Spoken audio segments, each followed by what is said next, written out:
Hai, Assalamualaikum. Jumpa lagi dalam channel Cikgu Purple.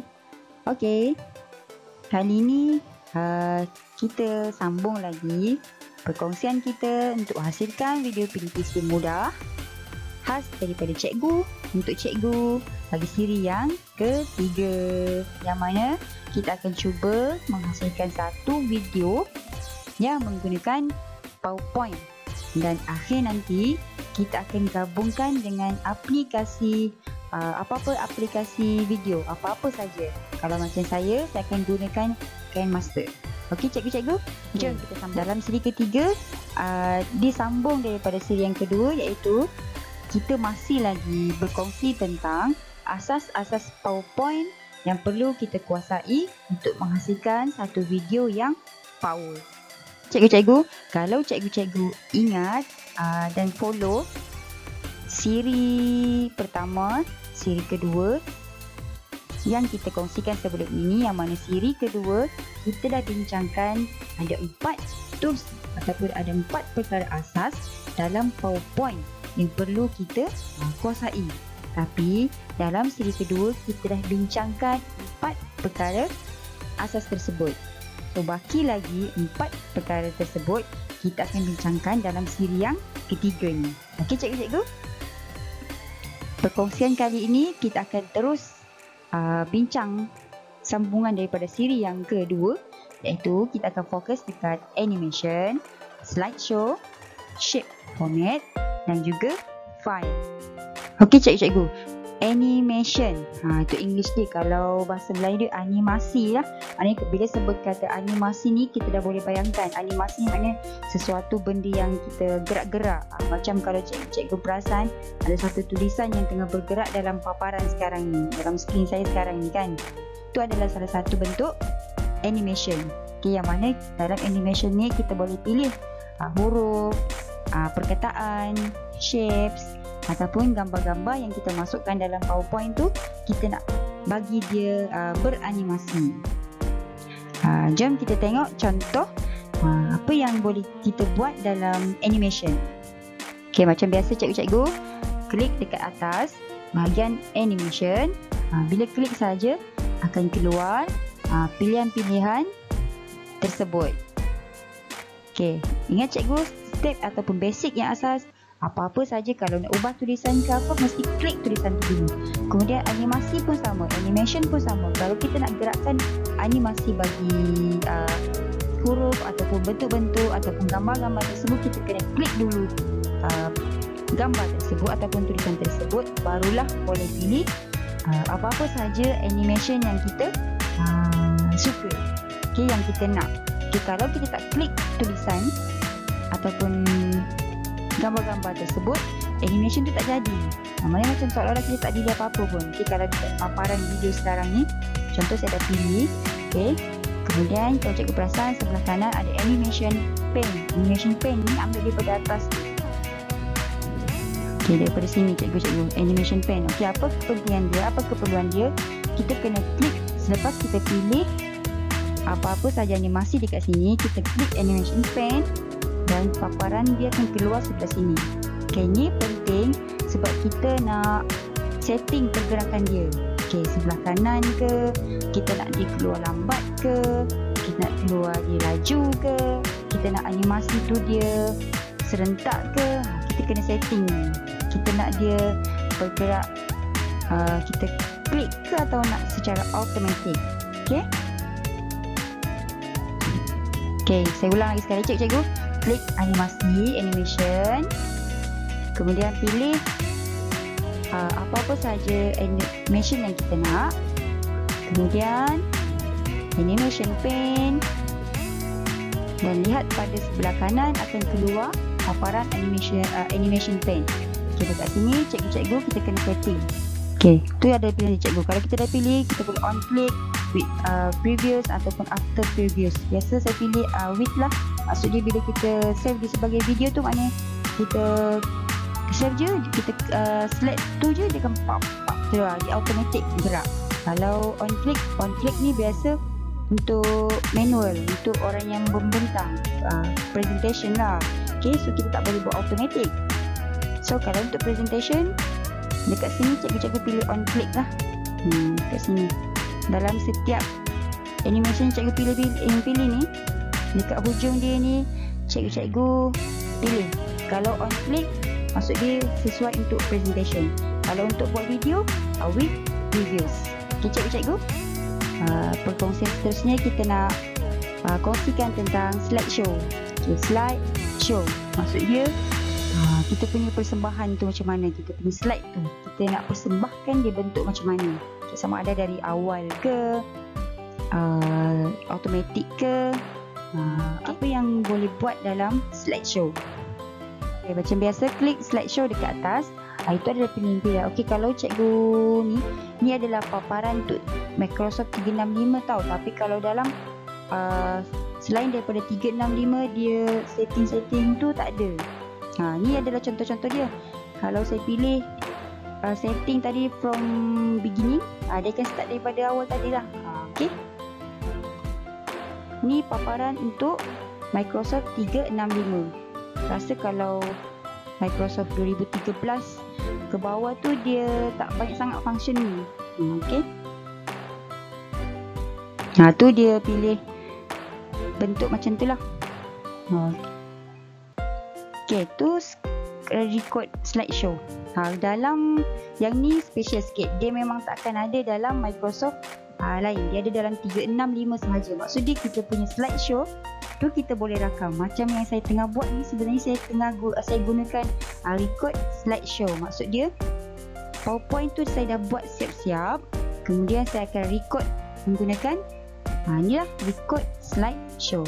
Okay, ni kelebihan yang bila menggunakan Microsoft 365. Slideshow ni dia lebih kepada kita punya persembahan tu cikgu-cikgu. Kita nak susun dia, kita nak persembahkan dia daripada awal ke, daripada slide yang semasa ke, dia lebih kurang setting macam tu lah. Okey, seterusnya adalah berkenaan dengan shape format. Yang ni kalau perasan dia ada dalam berkaitan dengan insert tadi. Bila insert, maksud dia insert, kita insert shape, dia akan automatic bergerak ke shape format. Maksud dia kita nak format shape kita tu macam mana, kita nak tebal ke dia punya line dia kat luar tu, ataupun kita nak ubah bentuk shape tu, ataupun tulisan dekat dalam shape tu, semua dalam shape format. Okay, ni adalah contoh dia, contoh shape format. Okay, macam biasa. Okay, kita mula-mula kalau nak cari kalau dalam paparan biasa shape format tu dia tak akan keluar. Kita kena klik insert dulu, klik insert, kemudian pilih saja shape apa-apa. Okey, kemudian tulislah apa-apa dia dulu untuk testing kan, untuk belajar hasilkan video. Okey, bila kita pilih shape, dekat atas ni dia akan keluar ni shape format. Dia akan keluar.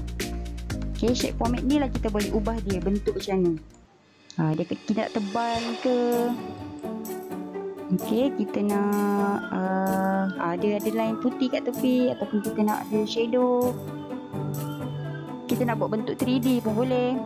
Maksud dia kalau bentuk 3D, pergi sini cikgu, shape effect ni, cikgu pilih lah kat situ ada shadow, reflection, kita nak glowing dia. Okey, soft edge, bevel ke benda nak sebut, bevel dia. Bevel ni saya suka guna sebab dia macam nampak timbul kan. Okey, ni salah satu. Okey, inilah pilihan-pilihan dia. Okey, 3D rotation. Ni 3D punya. Cikgu nak dia sengit ke atas, melintang. Okey, pilih cikgu-cikgu, ikut kreativiti cikgu-cikgu. Cikgu yang buat cikgu punya video, cikgu yang buat cikgu punya PowerPoint. Okey, tulisan dekat dalam tu pun kita boleh ubah. Selain dekat home, dekat sini pun kita boleh ubah tulisan kita, tapi tulisan tu yang dalam shape lah.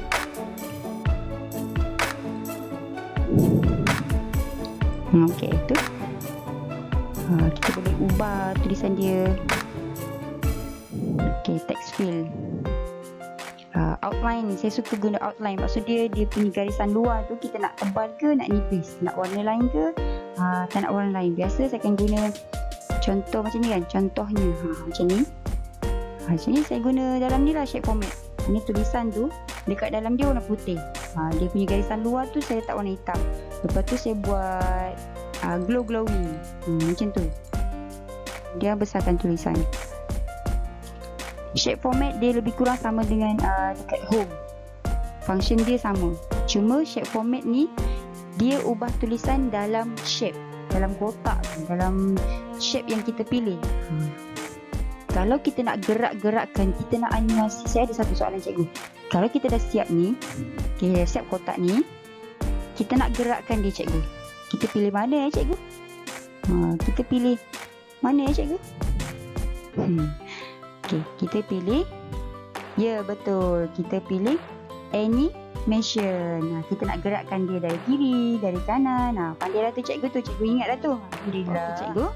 Ini adalah langkah yang terakhir setelah kita berhempas pulas. Kita belajar daripada step yang pertama, daripada tak ada bahan, daripada tak ada apa-apa.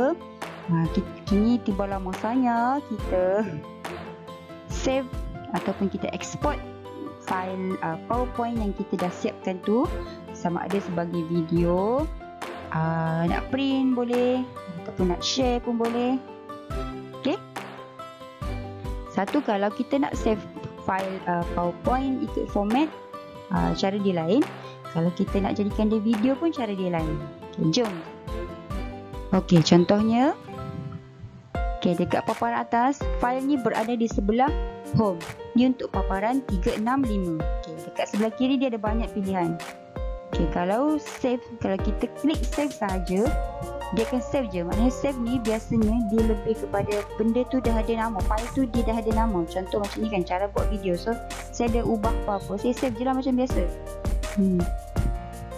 Okay, tapi kalau save as ni maksud dia kita nak buat salinan, kita nak buat lagi banyak video tu. Contoh save as, dia save video 1, video 2, video 3, ataupun save as sebagai format lain. Contoh tu adalah pilihan-pilihan dia. Kita boleh pilih sebagai PDF, kita boleh pilih sebagai PowerPoint, ni macam-macam lah. Cikgu-cikgu boleh pilih kat situ. Okay, kalau nak PowerPoint biasa saja, klik PowerPoint biasa. Okay, kemudian save. Okay, print share boleh. Okay, sekarang tibalah masa yang dinanti-nantikan. Okay, macam mana kita nak jadikan video? Cikgu-cikgu klik dekat file tadi, cari export, kemudian create video. Okay, kejap saya padam ni dulu cikgu. Okay, create video. Okay, yang ni biarkan cikgu. Sorry cikgu, terlebih pula. Sekejap saya padam dulu. Okay, ni video ni dia dah siap dah. Contoh dia macam kat dalam tu, dah siap dah. Kita dah nama dah ada dah. Pastikan dekat bawah tu MPEG 4, maknanya MP4 lah. MP4 video, save. Bila save ni dia akan ambil masa sikit cikgu. Dia bergantung kepada keberatan kita punya file tu. Kalau grafik dia banyak, warna-warna banyak, dia jadi berat lah. Tapi kalau macam dia simple je, warna dia kurang sikit, dia kejap je nak save. Dekat sini cikgu. Masa kita create video tadi, dia kat sini. Itu progress dia cikgu. Kalau dah siap, dah habis tu, kita kena tunggulah sampai siap. Okay cikgu. Saya ulang lagi cikgu, nak save nak jadikan PowerPoint kita sebagai video. Saya ulangi sekali. Pergi file, cari export, kemudian create video dan save. Bila save tu dia keluar lah macam ni. Kita kena tunggu dia sampailah video tu siap. Okay, alhamdulillah. Saya harap-harap cikgu-cikgu yang follow tutorial saya yang tak seberapa ni, daripada siri 1 sampailah siri 3, daripada kita dapat ada bahan mentah sampailah berjaya siapkan slide PowerPoint yang simple, ringkas. Kemudian kita jadikan PowerPoint tersebut sebagai video PDPC kita yang power ataupun wow.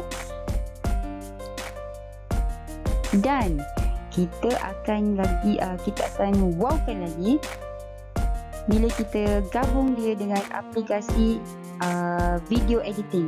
Apa-apa saja aplikasi untuk edit video. Okey, macam saya cakap, saya akan gunakan KineMaster untuk edit video yang terhasil daripada PowerPoint.